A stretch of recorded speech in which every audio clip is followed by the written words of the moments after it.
Gue mau nanya satu hal.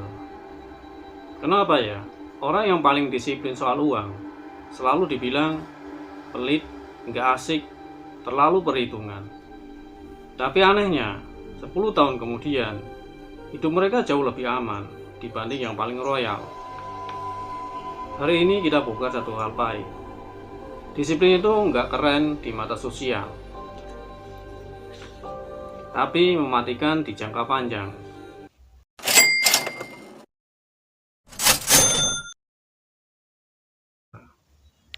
Ini bukan soal uang. Masalah ini bukan soal uang. Ini soal konflik antara disiplin dan penerimaan sosial. Karena di masyarakat kita, boros sama dengan ramah, disiplin sama dengan pelit, tolak ajakan sama dengan sombong. Dan kebanyakan orang lebih takut dijauhi lingkungan daripada bangkrut pelan-pelan. Bagian 1. Kenapa disiplin selalu terlihat aneh?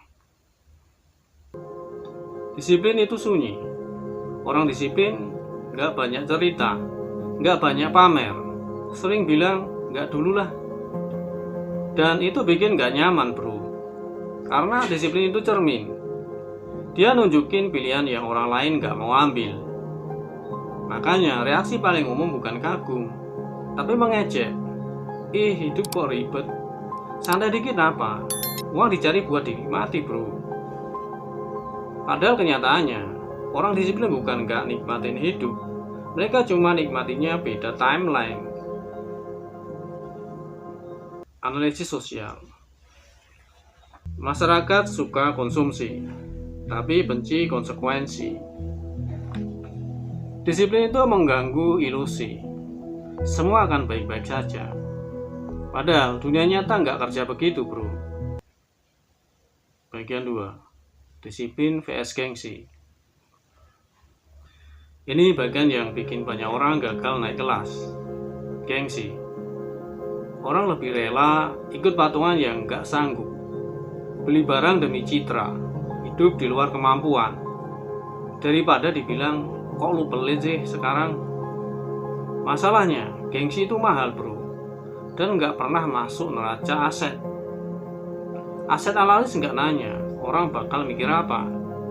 Dia nanya, ini memperkuat atau melemahkan posisi gue. Dan di titik itu, lo akan sadar, disiplin itu keputusan melawan arus. Warren Buffett pernah bilang, do not save what is left after spending, but spend what is left after saving. Mayoritas orang kebalik, mereka nabung kalau sempat. Orang disiplin, mereka hidup dari sisa, bukan nabung dari sisa. Bagian 3. Kenapa orang disiplin terlihat pelit? Karena disiplin itu punya batas bro. Batas belanja, batas nongkrong, batas gaya hidup, batas utang. Dan batas itu bikin orang lain gak nyaman. Karena kalau lu punya batas, mereka jadi kelihatan berlebihan. Jadi cara termudah labelin lu pelit. Padahal yang terjadi, lu cuma punya kontrol. Frame ekonomi. Dalam ekonomi, kontrol itu kekuasaan. Siapa yang bisa nunda kesenangan, dialah yang punya opsi. Siapa yang hidup reaktif, dialah yang dikontrol keadaan. Bagian 4. Disiplin itu asuransi tak terlihat. Orang disiplin jarang kelihatan wah. Tapi waktu krisis datang, PHK, sakit, ekonomi goyah, mereka yang paling tenang bro. Kenapa? Karena disiplin itu buffer, margin of safety, ruang bernapas. Sementara yang hidupnya hedon, panik lebih dulu. Benjamin Graham, bapak value investing, mengatakan, the margin of safety is always dependent on the price paid. Dalam hidup, margin of safety sama dengan disiplin. Tanpa itu, satu kesalahan kecil bisa fatal bro. Momen marah. Kalau lu ngeremehin disiplin, ngecek orang hemat, merasa hidup harus selalu dinikmati, gue nggak bilang lu salah bro, tapi gue mau jujur, lo sedang milih hidup rapuh, dan rapuh itu mahal. Bagian 5. Reframe ala aset analis. Disiplin bukan soal pelit, disiplin soal prioritas. Orang gagal fokus, apa yang gue korbankan hari ini?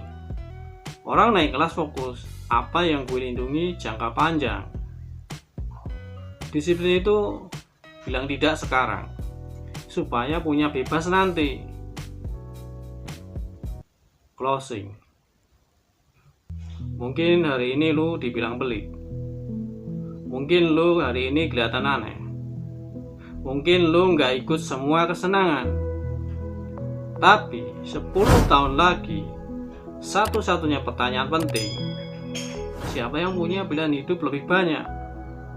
Dan di dunia nyata yang punya pilihan, selalu mereka yang disiplin saat orang lain lengah.